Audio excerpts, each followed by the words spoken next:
Episode 35 फुरंग से शुरू होता है जो शिंडी के साथ इंसानी दुनिया गया हुआ था। मेटेरॉइड्स यानी एक्स्ट्रा नेचुरल हेवन से गिरे उन स्टोन्स को कलेक्ट करने जो मोटे वर्ल्ड में गिरे थे। तभी फुरंग को एहसास होता है कि एक मेटेरॉइड कहीं करीब में ही है। वो उस मेटेरॉइड को ढूंढता हुआ एक केव में पहुंच जाता है। ये वही केव है जहाँ फूशंग रहता है। फुरंग को अब वो मेटेरॉइड दिखाई देता है जिसका साइज बहुत ज्यादा बड़ा था। उसे वहाँ मुफंग भी दिखाई देता है जो इस मेटेरॉइड के पास बेहोश पड़ा हुआ था, जो हम पिछले एपिसोड में देख चुके हैं कि ये सब कुछ कैसे हुआ था। पहले तो फुरंग मुफंग को देख हैरान होता है कि यहाँ क्या कर रहा है। यहाँ पर इस मेटेरॉइड पे कोई स्पेल हुआ है जो मुफंग को यही ट्रैप किए हुए था। फुरंग को कुछ समझ नहीं आता। वो यहाँ मुफंग के ऊपर अपनी पावर ऑफ प्योरिफिकेशन को यूज करके उसे ठीक करने की कोशिश करता है, पर मुफंग उसका गला दबाने लगता है और उसकी एनर्जी कंज्यूम करने की कोशिश करता है। तभी फुरंग कहता है कि मुफंग तुम ये क्या कर रहे हो, पर वो मुफंग कहाँ था। जैसा कि हम जानते हैं उसे फूशंग ने पजेस करा हुआ था। फुरंग अपने आप को मुफंग यानी फूशंग से छुड़वा लेता है और दूर चला जाता है। तभी असली मुफंग होश में आकर फुरंग को यहाँ से भाग जाने कहता है, पर फुरंग भी समझ गया था कि यहाँ कोई गड़बड़ है। तो फुरंग ठान लेता है कि वो मुफंग की जान बचा कर ही जाएगा। इसलिए वो मुफंग के करीब जाकर उसे एक दवाई खिलाता है और उसे प्योरीफाई करने की कोशिश करता है, मतलब उसे फूशंग के पोसेशन से आजाद करवाने की कोशिश करता है। जब तक फुरंग उसे प्योरीफाई कर रहा था, मुफंग को बुरे सपने आ रहे थे। उसे पास्ट का कुछ दिखाई देता है। जैसा कि पुराने कुछ एपिसोड्स में बताया गया था, फूशंग मुफंग को खुद का खून पिलाता था ताकि वो पावरफुल हो जाए और एक दिन शूटिंग एबीज को भूल सके। पर मुफंग हमेशा से ही खून नहीं पीना चाहता था और वो एक दिन फूशंग का खून पीना छोड़ भी देता है, जिस पर फूशंग उसे इमोशनली ब्लैकमेल करने की कोशिश करता है, ये कहते हुए कि अगर तुम ये नहीं पियोगे तो शूटिंग एबीज कैसे खोल पाओगे और अपने डैड को कैसे बचा पाओगे। तुमने इतना साल तो पिया है मेरा खून, अब क्यों मना कर रहे हो। जिस पर मुफंग कहता है कि ये गलत है, मैं इन सब के लिए नहीं बना हूँ। गाइस, पिछले एपिसोड में शालिनी पेंटिंग से जो स्टोरी देख रही थी जिसमें ल्यूमिंग था, वही मुफंग का डैड है और उसी ल्यूमिंग की स्पिरिट शूटिंग एबीज में कैद है। प्रेजेंट में मुफंग होश में आ जाता है। फुरंग उसे पूछता है कि मुफंग ये तुम ही हो ना, जिस पर मुफंग बताता है कि हाँ, लेकिन ये काफी नहीं है, वो जल्दी मेरी बॉडी को फिर से पजेस कर लेगा। वो फुरंग को बताता है कि फूशंग जो इंसान मुझे पजेस किया हुआ है उसका टारगेट शूटिंग एबीज है। वो वहाँ शिंजी के लगाए सील्स को रिप्लेस कर देगा, जिसके बाद शूटिंग एबीज का पोर्टल खुल जाएगा और जिम में बाहर आ जाएंगे। वो फुरंग से कहता है कि प्लीज मुझे मार दो ताकि ये सब अभी ही खत्म हो जाए। फिर फूशंग मेरी बॉडी को यूज करके पूरे काम नहीं कर पाएगा, पर फुरंग हेसिटेट करता है। लेकिन तब तक फूशंग ने फिर से मुफंग की बॉडी को पजेस कर लिया था और अब वो फुरंग का गला दबाने लगता है। मुफंग फिर से अपनी बॉडी पे कंट्रोल पा लेता है और फुरंग को भाग जाने कहता है और बोलता है कि जल्दी जाओ और मैंने अभी तुम्हें जो बताया है वो जाकर शिंजी और डिवाइन लैंड वालों को बताओ। जिस पर फुरंग हाँ कहता है और अब यहाँ से भाग जाता है। फूशंग फिर से मुफंग को पजेस कर लेता है और कहता है कि अब मुझे कोई नहीं रोक सकता। उसके हाथ में 4 स्टोन्स थे जिसे वो शिंजी के सील्स को रिप्लेस करने वाला है। तभी फुरंग भागता हुआ डिवाइन लैंड पहुंच जाता है। वो डायरेक्ट हेवनली लॉर्ड के हॉल में जाता है जहाँ वो हर होलीनेस के साथ मीटिंग कर रहे थे। हर होलीनेस उन्हें बता रही थी कि वो अपना डिसीजन बदल रही है। उसे लगता है कि शालिनी को एक्सटेंशनल हेवन में ही रहना चाहिए जिससे कि वो सेफ रहेगी। वो बताती है कि अब मैं भी मोटरम लौट रही हूँ और यहाँ बस अलविदा कहने आई थी। तभी फुरंग आकर यहाँ सबको बताता है कि उसकी मुलाकात मुफंग से हुई, उसे किसी ने पजेस किया हुआ है और वो सील रिप्लेस वाली सारी बातें बता देता है। हेवनली लॉर्ड को इतना जल्दी चीजें भी समझ नहीं आई थी, पर हर होलीनेस समझ आती है कि इमोटल रैम में जिम्मे से जंग होने वाली है, इसीलिए फूशंग को रोकने वो यहाँ से अपने गार्ड्स के साथ इमोटल रैम के लिए निकल रही थी।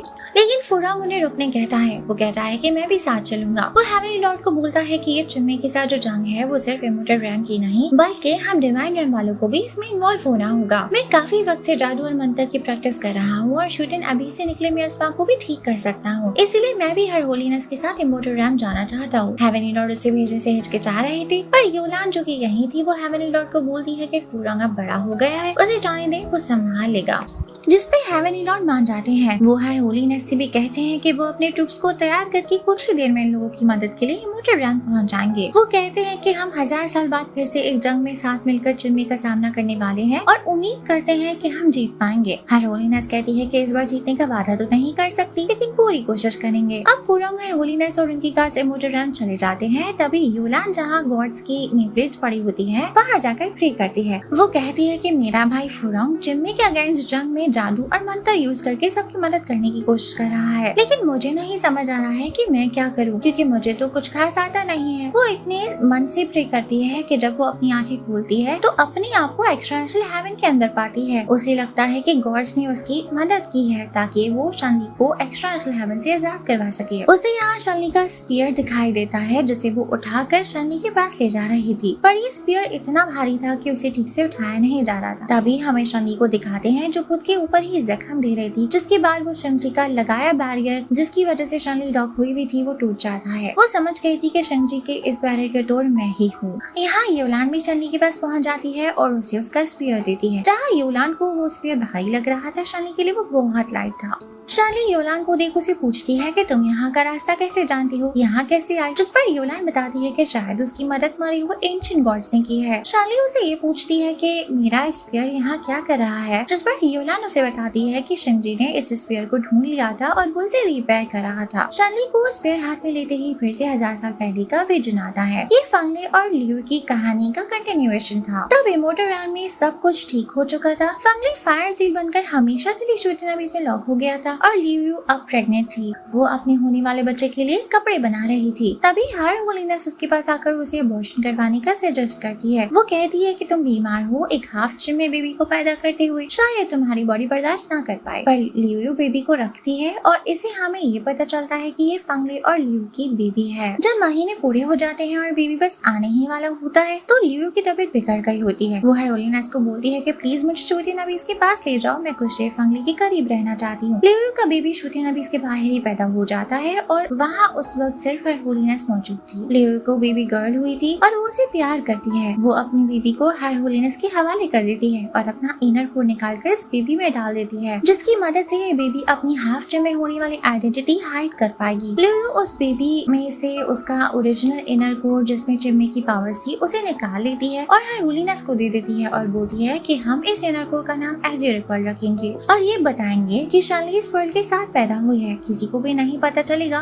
कि वो हाफ जिम्मे है। हर होलीनेस कहती है कि एक बार ये बच्ची जवान हो जाएगी तो हम इसकी आइडेंटिटी को फर्दर नहीं छुपा पाएंगे और हमें उसे उसका असली इनर कोर यानी एज़्योर पर्ल लौटाना पड़ेगा, नहीं तो उसकी जान को खतरा होगा। जिस पर लियू हर होलीनेस को इस एज़्योर पर्ल को अपने पास संभाल कर रखने बोलती है और कहती है कि वक्त आने पर तुम इसे इस बेबी को दे देना। लियू का तो बस आखिरी वक्त चल रहा था, वो मर जाती है और इससे हमें ये भी पता चल जाता है, क्लियर हो जाता है कि ये बेबी और कोई नहीं शनली ही है और शनली लियू और फंगले की बेटी है, जो सच का पिछले एपिसोड में हर होलीनेस शिंजी से पूछ रही थी कि तुम्हें कैसे पता चला, जिस पर शिंजी ने बोला था कि गॉड्स को बेवकूफ नहीं बनाया जा सकता। वो यही राज था कि शनली हाफ जिम्मे है, जिसके बारे में सिर्फ हर होलीनेस ही जानती है और बाद में शिंजी को भी पता चल गया था और अब तो शनली भी जानती है। प्रेजेंट में शनली और योलान अब एक्सट्राशनल हेवन से बाहर आ जाते हैं। वहाँ हेवनली लॉर्ड भी खड़े थे। शनली बताती है कि वो इमोर्टल रैम लौट रही है, जिस पर हेवनली लॉर्ड उससे पूछते हैं कि अगर दोबारा शिंजी भटक गया और उसने फिर से कुछ कर दिया तो क्या तुम उसे रोक सकती हो, जिस पर शनली कहती है कि अगर आपको यही बोलना था तो मैं जा रही हूँ। और हाँ, शिंजी को पता है कि वो क्या कर रहा है। हमें शिंजी को भी दिखाते हैं जिसे पता चल चुका था कि शनली जा चुकी है और वो यही कहता है कि शनली को कोई नहीं रोक सकता। अब इमोर्टल रैम की सिचुएशन को दिखाते हैं। यहाँ पर फूशंग पहुंच जाता है, उसके पास कुछ स्टोन्स हैं जो शूटिंग के सील को तोड़ देंगे। शूटिंग के अंदर 5 सील्स लगे हुए हैं और ये 4 पर्ल्स ही हैं, यानी 5th सील का नाम फायर सील है, जिसका तोड़ फूशंग के हाथ अब तक नहीं लगा है। 5वीं सील के बिना शूटिंग का गेट ओपन नहीं होगा, पर वो गेट लूज हो जाएगा और उसमें से बहुत सारे चिम्मे बाहर आ जाएंगे और कुछ ही देर में अगर शूटिंग पे फिर से लॉक लगाया ना गया या फिर उसको पूरी तरह से खोला ना गया तो वो गायब हो जाएगा। और जैसा कि पिछले कुछ एपिसोड्स में शिंजी ने भी बताया था कि शूटिंग अबीस इमोर्टल रैम से जुड़ा हुआ है, इसीलिए उसके साथ साथ इमोर्टल रैम का वजूद भी मिट जाएगा। इसीलिए अगर शूटिंग अबीस गायब होता है तो उसके साथ साथ इमोर्टल रैम का वजूद भी मिट जाएगा। अब फूशंग ने 4 स्टोन्स उन 4 सील्स को तोड़ने के लिए शूटिंग में डाल दिए थे। यहाँ से बहुत ज्यादा तादाद में अब चिम्मे और मेस्मा बाहर आने लगता है। हर होलीनेस ने शूटिंग के बाहर ही कैंप लगाया हुआ था। वो अपनी गार्ड से वॉर के रिलेटेड सारी अपडेट्स ले रही थी, जिसके मुताबिक अब तक सब कंट्रोल में था। लेकिन ये तब तक की ही बात थी जब तक चिम्मे शूटिंग के बाहर नहीं आए थे। अब जब हर होलीनेस और उसकी गार्ड्स कैंप से बाहर निकलते हैं तो देख पाते हैं कि पूरा आसमान चिम्मे से भरा हुआ है और ये नीचे जमीन पे फूशंग के बनाए पपेट्स हैं। पपेट्स यानी मॉन्स्टर्स जितने पावरफुल लोग जो फूशंग के इशारों पे काम करते हैं। हर होलीनेस का एक गार्ड बोलता है कि अब तो लड़ पाना इम्पॉसिबल हो गया है, हम जीत ही नहीं सकते, अब क्या होगा। जिसपे हर होलीनेस इसे कहती है कि हमें लड़ना तो होगा ही, हम हार नहीं मान सकते। वो खुद बैटल में कूद जाती है और मुफंग पे अटैक करती है। मुफंग उसके हर वार से बच रहा था। हर होलीनेस को जल्दी रियलाइज हो जाता है कि ये मुफंग नहीं बल्कि फूशंग है। वो फूशंग को बागी कहकर बुलाती है। 1000 साल पहले से ही वो फूशंग को जानती है, क्योंकि तब ये सब इमोर्टल रैम में ही साथ रहते थे, लेकिन फूशंग ल्यूमिंग का कट्टर फॉलोअर बन गया था और शूटिंग अबीज बनने के बाद वो भाग गया था। एंड इनफैक्ट फूशंग हर होलीनेस को बागी कहता है क्योंकि उसके लिए उसने ल्यूमिंग को धोखा दिया था और ल्यूमिंग उस वक्त वहाँ का लीडर था। वो लीडर को धोखा देना बागी कहलाता है। पर जैसा कि हम सब जानते हैं वो सब हर होलीनेस ने भलाई के लिए किया था, सबकी भलाई के लिए। अब इस जंग में हर कोई अपनी जान लगाकर लड़ रहा था, पर अब इमोर्टल रैम के लोग मर रहे थे। फुरंग उन्हें बचाने की कोशिश तो कर रहा था, लेकिन उसे रियलाइज होता है कि वो बहुत कुछ कर सकता है, लेकिन यहाँ कैंप में रहने से वो किसी की भी मदद नहीं कर पा रहा है। इसीलिए वो अब कैंप से बाहर निकल जाता है। तभी योलान यहाँ डिवाइन रन की पूरी आर्मी लेकर आ जाती है। वो फुरंग से पूछती है कि क्या हुआ, जिस पर फुरंग बताता है कि मुझे हर होलीनेस के कैंप में रहकर बीमारों को ठीक करने बोला था, पर अब बस मैं अब और पीछे छुपकर नहीं रह सकता हूँ। मैं मुकाबला करने जा रहा हूँ, मुझे स्पेल्स आते हैं, मैं उनकी मदद से लड़ूंगा। फुरंग अब डिवाइन रन के सोल्जर्स की आर्मी को लीड कर रहा होता है। वो सभी के साथ बालों में जाता है जहाँ बहुत सारे चिम्मे थे, उस पे अटैक करता है, पर उन चिम्मों को कोई फर्क नहीं पड़ता। अब वो नीचे आकर अपने लोगों को बोलता है कि जाओ इमोर्टल रैम के लोगों को बचाओ, पपेट्स और चिम्मे का सामना करो। इसीलिए अब डिवाइन रैम की आर्मी इमोर्टल रैम की आर्मी के लोगों की मदद कर रही थी और चिम्मे का सामना करने की कोशिश। इन सब में फुरंग काफी पावरफुल था। वो कई पपेट्स को ऐसे ही गिरा देता है और अपने मैजिक से चिम्मों का भी सामना कर रहा होता है। तभी उसे फुशंग देख लेता है और अगेन उसका गला दबाने की कोशिश करता है, पर फुरंग उसे मुफंग कहकर बुलाता है। वो समझ जाता है कि अब तक मुफंग की बॉडी को फुशंग ने पसेस करा हुआ है, इसीलिए वो अपनी पावर्स यूज करता है उसे प्योरीफाई करने के लिए। फुशंग उसका गला तो छोड़ देता है, फिर कहता है कि तुम हो तो ताकतवर, पर मेरा कुछ नहीं बिगाड़ सकते। फिर से फुरंग को अटैक करने बढ़ रहा होता है, पर तब योलान फुरंग के आड़े आकर खड़ी हो जाती है। फुरंग उसे कहता है कि तुम हट जाओ, तुम सिर्फ हीलिंग स्पेल जानती हो, इसका मुकाबला नहीं कर पाओगी। पर फिर भी योलान नहीं हटती, अपने भाई को प्रोटेक्ट करती है। तभी यहाँ इन दोनों की मदद करने शनली आ जाती है और फुशंग से लड़ती है। फुशंग कहता है अच्छा हुआ तुम आ गए, क्योंकि तुम ही से तो शूटिंग अबीज का गेट ओपन होगा, तुम ही तो आखिरी सील यानी कि फायर सील का तोड़ हो। वो शनली को बोलता है कि तुम आखिरी सील बन के शूटिंग अबीज को खोल दो तो फिर इमोर्टल रैम बच जाएगा, नहीं तो कुछ और देर ऐसे ही रहा तो शूटिंग और इमोर्टल रैम दोनों ही गायब हो जाएंगे। जिस पे शनली बोलती है कि मुझे पागल समझा है क्या, अगर ये गेट खोल गया और इमोर्टल रैम बच भी गया तो क्या, सारी चिम्मे बाहर आ जाएंगे और वैसे भी इमोर्टल रैम को तबाह कर देंगे, साथ ही बाकी दूसरी दुनियाओं में भी तबाही आ जाएगी। इससे अच्छा तो हम तुमसे मुकाबला करें। फुशंग चिम्मे को शनली की तरफ भेज उसे पकड़कर यहाँ लाने कहता है, लेकिन तभी हर होलीनेस शनली को यहाँ से दूर भेज देती है और फिर वो खुद को और अपने साथियों को प्रोटेक्ट करने के लिए प्रोटेक्शन शील्ड बनाती है। चिम्मे शील्ड को तोड़कर अंदर नहीं घुस पाते, लेकिन इस शील्ड को होल्ड करने में बहुत ज्यादा एनर्जी यूज होती है और हर होलीनेस अकेले इसे नहीं रोक पाएगी, इसीलिए इसमें डिवाइन रन की आर्मी भी मदद करती है। पर हर होलीनेस और ये सब लोग मिलकर भी शील्ड को रोक नहीं पा रहे थे। वहीं फुशंग के तो बड़े मजे आ रहे थे। वो स्माइल कर रहा था क्योंकि वो ये भी जानता था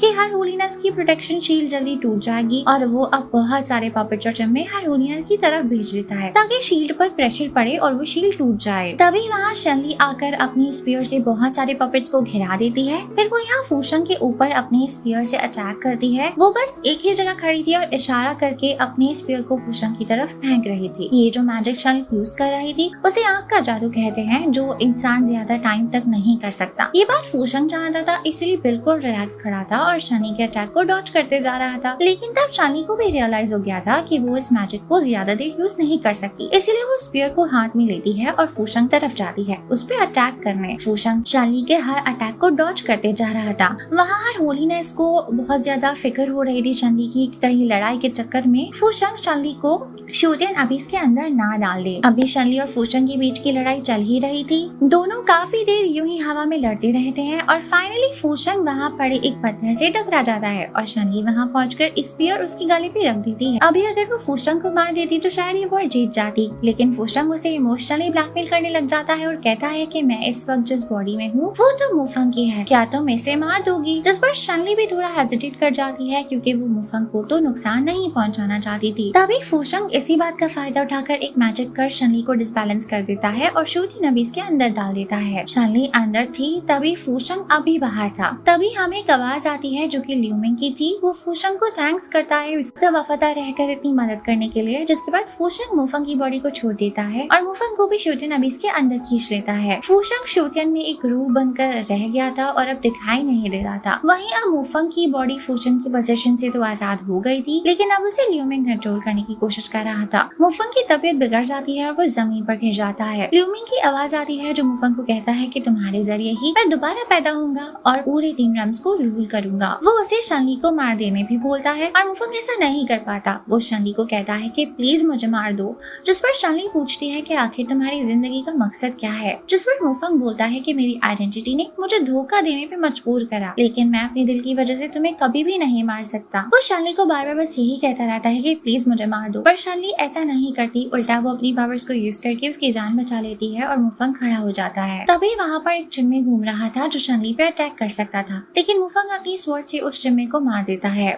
उसके बाद वो शनली से कहता है कि मैंने अपने दिल में नफरत पाली और दूसरों के लिए जिया, मौत भी नहीं हासिल कर पाया। ऐसा बोलते ही वो अपनी स्वॉर्ड को अपने पेट के आर पार कर देता है, यानी वो अपनी जान ले लेता है। शनली बिल्कुल शॉक्ड हो जाती है। मुफंग में भी अभी थोड़ी सी जान बाकी थी, जिससे वो शनली को कहता है कि मैंने आज अपनी विश पूरी कर दी है, खुद की जान लेकर। वो घुटनों की पल गिर जाता है और शनली से कहता है कि क्या तुम मेरे जाने के बाद मुझे माफ कर दोगी प्लीज, जिस पर शनली रोने लगती है। उसकी आंख से आंसू गिरते हैं। वो बोलती है कि नहीं, मैं माफ नहीं करूंगी, तुम्हें इतनी आसानी से माफी नहीं मिल सकती, इसलिए तुम्हें जीना होगा, तुम खड़े हो जाओ। पर मुफंग अब खड़ा नहीं हो सकता था। वो बोलता है कि मैं ऐसा नहीं कर सकता। वो अपनी आखिरी पल में शनली के साथ बिताई हुई यादों को याद करता है। वो शनली से कहता है कि मुझे तुम्हें पोनीटेल में देखना पसंद है। पास्ट की एक मेमोरी को दिखाते हैं जिसमें वो शनली के बालों को टच करने अपने हाथ को आगे बढ़ाता है, पर खुद को रोक देता है। प्रेजेंट में भी ऐसा ही होता है। वो शनली के बालों को टच करने अपना हाथ आगे बढ़ाता है, पर तब तक उसकी सांसें रुक गई थी और वो मर जाता है। शनली उसके साथ बिताए सभी पलों को याद करती है। इतने में ल्यूमिंग की स्पिरिट शनली को पकड़ लेती है। शनली उसे कहती है कि तुम कितने हार्टलेस हो, तुमने अपनी बेटी तक को नहीं छोड़ा, जिस पर ल्यूमिंग कहता है कि मेरा बेटा नालायक था,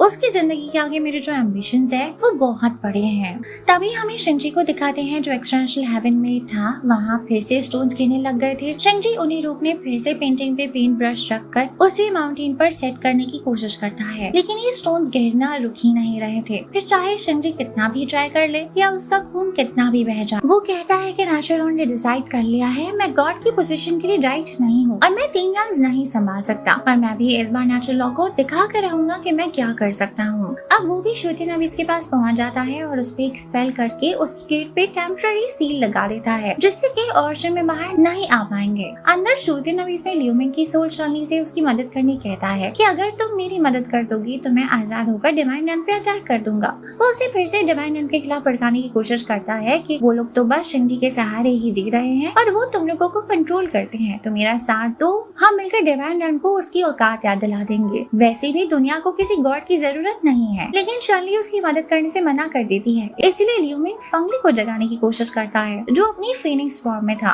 वो जाग जाता है और अपनी ह्यूमन फॉर्म में आ जाता है। वो कुछ चेन से बना हुआ था। इन चेन्स में रहकर ही वो छोटेन का सील बना हुआ था। फंगली आंखें खोलते ही ल्यूयू का पूछता है, जिस पर ल्यूमिंग उसे बताता है कि वो तो बहुत वक्त पहले ही मर चुकी है। वो झूठ बोल देता है कि उसे शिंजी ने मारा था। वो कहता है कि शिंजी शूटिंग के बाहर ही खड़ा हुआ है, जाओ और उसे अपनी ल्यू की मौत का बदला लो। जैसे ही फंगली इन चेन्स को तोड़ यहाँ से बाहर चला जाएगा, वैसे ही ये सील पूरी तरह से टूट जाएगा और शूटिंग का गेट ओपन हो जाएगा। इस वक्त फंगली के ऊपर नफरत का भूत सवार हो गया था। वो यहाँ से बाहर चला जाता है। शूटिंग के गेट को ओपन होने से रोकने के लिए यहाँ शनली अपनी डैड यानी फंगली की जगह लेने खुद सील बनने जा रही थी, पर उसे फूशंग की स्पिरिट रोक देती है। पर अब फूशंग मुफंग की बॉडी में नहीं था, इसलिए शनली उसे आसानी से मार देती है और फूशंग का चैप्टर भी क्लोज हो जाता है। शनली अब अपने फादर की जगह खुद शूटिंग का आखिरी सील बन जाती है। दूसरी तरफ फंगली अपनी फिनिक्स फॉर्म में शूटिंग के बाहर आ गया था। कुछ देर सब लोग समझते हैं कि ये शनली है क्योंकि उसकी रियल फॉर्म भी फिनिक्स ही है, लेकिन फिर सबको रियलाइज होता है कि ये तो किंग ऑफ जिम्मे फंगले है। शिंजी उसे रोकने की कोशिश करता है। इन दोनों के बीच बैटल आसमान में चल रहा होता है। फंगली शिंजी पे आग के गोले फेंक रहा था, जिसे शिंजी बर्फ से रोक रहा था। वहीं नीचे बहुत सारे चिम्मे थे जैसे हेवनी डॉट, योलान, फुरंग और बाकी डिवाइनर्स और इमोटोग्राम के लोग मिलकर लड़ रहे थे। इन सबके लिए चिम्मे को रोक पाना बहुत मुश्किल हो रहा था, इसलिए शिंजी वापस नीचे आकर एक हाथ से बहुत सारे चिम्मों को अपने एक हाथ के जादू से रोक देता है। तभी उसके पीछे फंगले आ जाता है और उस पे अपने पंजों से अटैक करता है। यह अटैक वहीं लगा था जहाँ शिंजी को ऑलरेडी बिजली गिरने की वजह से चोट आई हुई थी। फंगले अब अपने इंसानी रूप में आ जाता है, पर इस बार हमें उसका एक अलग ही अवतार देखने मिलता है।